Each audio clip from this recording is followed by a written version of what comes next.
Hey everyone, it's Deanna. Today, we're diving into a creepy crime story. Stick around for the chilling details. Aria Armstead had initially pursued a promising future as a competitive beauty pageant contestant.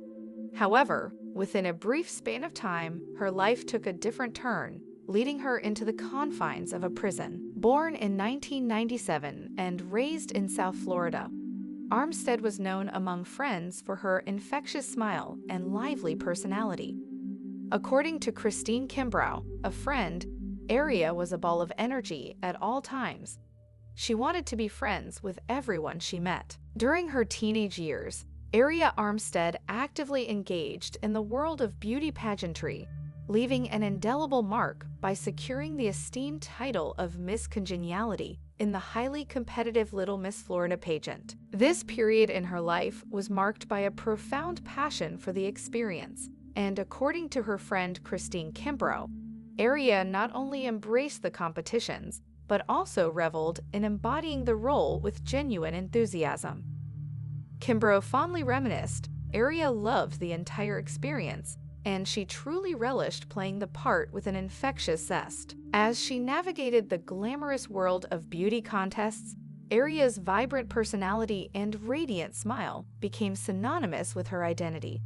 This chapter of her life reflected not just her competitive spirit, but also her genuine desire to connect with others.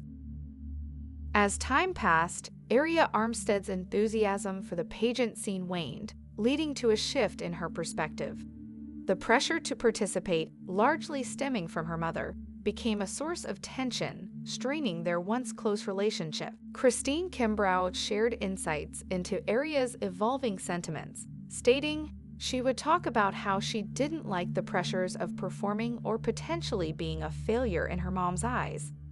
At the age of 16, Armstead made the decision to step away from competitive pageantry. Shortly thereafter, she entered into a relationship with Nathan Ortiz, a connection marked by his lavishing attention on her but coupled with demanding expectations. Kimbrough explained, Nathan would tell her that she didn't need to talk to her mom, and that led to her not taking responsibility for herself and not wanting to complete high school or not showing up at her job. The dynamics of this relationship began to shape Aria's choices, influencing her sense of responsibility and commitment to her education and employment. Upon reaching the age of 18, Aria Armstead took a significant step in her life by moving in with Nathan Ortiz at his parents' residence in Lehigh Acres, Florida, situated just outside Fort Myers. This change in living arrangements marked a new chapter for Armstead, and it was during this time that she crossed paths with Matthew Collins, introduced to her through her boyfriend Ortiz. Matthew Eugene Collins, originally from Williamstown, New Jersey, relocated to southern Florida following his high school years. Finding employment in construction and landscaping, Collins embraced a lifestyle characterized by revelry and socializing with friends during his off hours. However, his penchant for hard partying eventually took a toll, leading to a downward spiral marked by narcotics addiction. Struggling to sustain his habit, Collins resorted to criminal activities and, in 2014, found himself incarcerated for charges related to burglary and trafficking in stolen property. Matt was infamous for his involvement in home invasions, often boasting about the substantial sums of money he acquired from these criminal activities. It became a means to sustain his lifestyle, shared Lee County Sheriff's S.G. James Divis. Collins, after spending a year behind bars, was released from prison in 2016. The incarceration appeared to have a profound impact on him, instilling a desire to redirect his life. Family and friends attested to his determination to make positive changes. In the summer of 2017, Collins entered into a relationship with a 32-year-old woman named Francesca, whom he had met online. After 4 months, the couple decided to establish a shared residence in Lehigh Acres, reflecting Collins' commitment to building a new chapter in his life. The last time I spoke to him was last night between 8 and 9, and he told me he was on his way home. I'm worried, expressed Francesca during her 911 call. She recounted how Collins had borrowed her car the previous afternoon, citing the need for a haircut in Fort Myers, which was just a half-hour away. Concern arose when he messaged that he got stuck in Fort Myers, prompting questions about the circumstances. Former Lee County Sheriff's Deputy Justin McMenamin remarked, "How did you get stuck? Did your car get stuck? Did you run out of gas?" The situation raised uncertainties, adding to Francesca's growing apprehension about Collins' well-being. As the hours passed, Francesca attempted to reach Collins, but her calls consistently went straight to voicemail. When he failed to appear the following morning, a sense of unease deepened, prompting Francesca to recognize that something was amiss. Concerned for Collins' well-being, authorities issued a "Be on the lookout" for Francesca's car, a 2015 red Chrysler 200. The vehicle was discovered abandoned 6 days later on a dead-end road. Disturbingly, it exhibited signs of violence. A bullet hole marred the front windshield, the electronics had been forcibly removed, and the seats were smeared with blood, as reported by Fort Myers CBS affiliate Wink TV. Additionally, investigators found blood and dirt in the trunk, pointing to a potential connection with another location. "You could see blood all over the inside of the vehicle. There's a crime that's obviously occurred," stated Lee County Sheriff's lead investigator Nolan Connell. In the course of speaking with Collins' loved ones, investigators uncovered details about his troubled history, noting his short temper and a history of engaging in fights.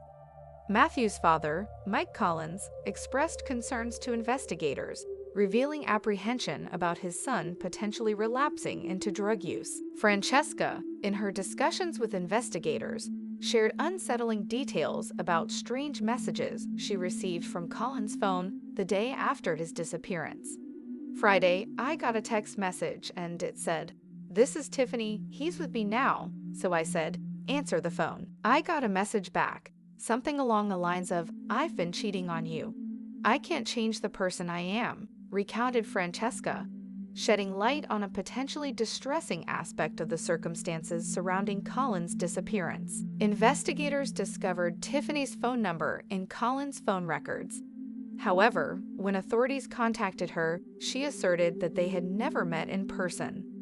Their planned meeting on the night Collins disappeared never materialized, and she denied sending any message to Francesca. Collins' cell phone data revealed his presence at a convenience store northeast of Fort Myers on the afternoon of his disappearance. Security footage from the store depicted him in the company of a tall male companion, and they seemed to be on amicable terms, suggesting a friendship between them. The investigation continued to unravel a complex web of relationships and events surrounding Collins' last known whereabouts. The GPS data then directed investigators to the residence of a friend of Collins, who identified the man with Collins on the day he disappeared as another acquaintance named Nasty Nate, also known as Nathan Ortiz.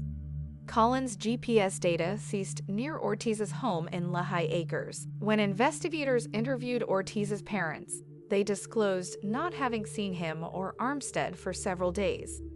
A notable discovery was made during this conversation as investigators observed freshly dug-up dirt on the side of Ortiz's home. Subsequently, upon obtaining a search warrant, authorities uncovered a wheelbarrow and shovels at Ortiz's residence, containing the same dirt that had been found in the trunk of Francesca's car. This development added a layer of intrigue to the investigation, suggesting a potential connection between Ortiz, Armstead, and the mysterious circumstances surrounding Collins' disappearance. Ortiz's mother facilitated an interview between her son and investigators, during which Armstead accompanied Ortiz and willingly agreed to speak with authorities.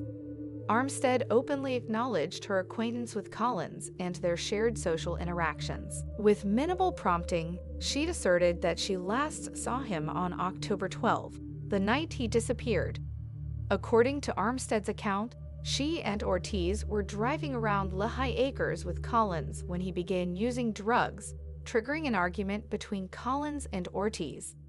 This narrative provided investigators with a glimpse into the events leading up to Collins' disappearance, marking a crucial point in their efforts to unravel the mystery surrounding the case. Collins got really mad. A fight broke out between the two. He pulled a gun out. He said, "F you. I'm going to take your girlfriend," Armstead recounted to investigators in her videotaped interview. According to Armstead, Collins brandished a gun and pointed it at her, but Ortiz intervened by slapping the weapon out of Collins' hand. Armstead claimed that she, feeling emotional and nervous due to being pregnant, picked up the gun.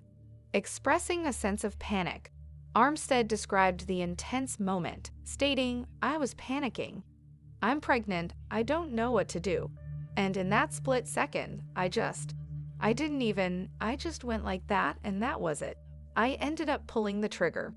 Armstead's revelation provided investigators with a critical piece of information about the events leading up to Collins' disappearance and the tragic turn of events that unfolded that night. Ortiz provided a strikingly similar account, almost mirroring Armstead's narrative, asserting that Armstead shot Collins in self-defense. Both claimed that they initially attempted to bury Collins near Ortiz's parents' home, but later relocated his body after an unsuccessful attempt to burn it. Ultimately, Collins' remains were buried in an area across the street from the Ortiz residence. Investigators, however, harbored skepticism regarding the couple's narrative, suspecting an effort to construct a stand-your-ground defense. Certain inconsistencies in their story, as pointed out by Divis, raised doubts about the credibility of their statements. Divis noted, based upon interviews with family, Matthew had some medical issues with his right hand that would have caused him not to be able to articulate it. Additionally, subsequent blood tests revealed that Armstead was not pregnant, adding another layer of uncertainty to the information provided by the couple. Aria Armstead, age 20, and Nathan Ortiz, age 21, were apprehended on October 28, 2017. Armstead faced charges of second-degree murder, while Ortiz was charged with being an accessory after the fact. Both were also charged with tampering with physical evidence. Although the motive remained unclear to prosecutors, they posited the theory that the couple may have killed Collins with the intention of stealing narcotics from him.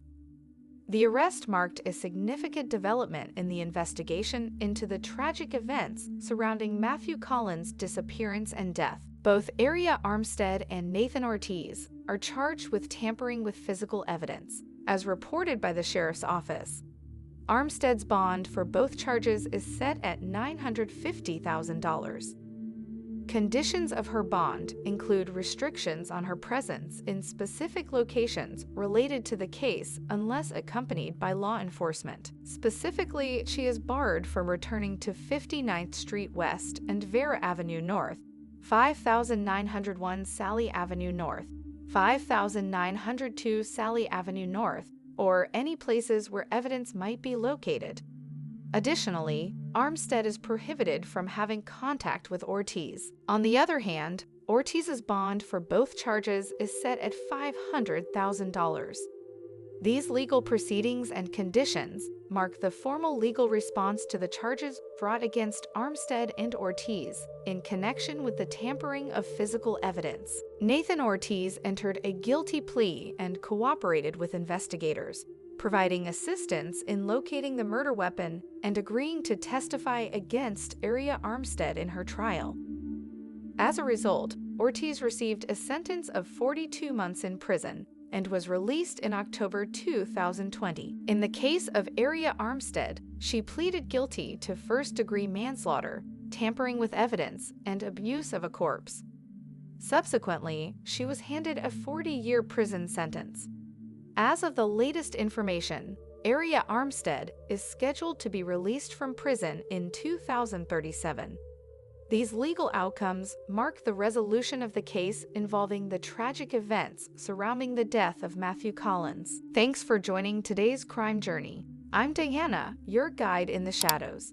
Subscribe, hit the bell, and let's keep exploring mysteries together. Stay curious, stay alert, and see you next time. Take care.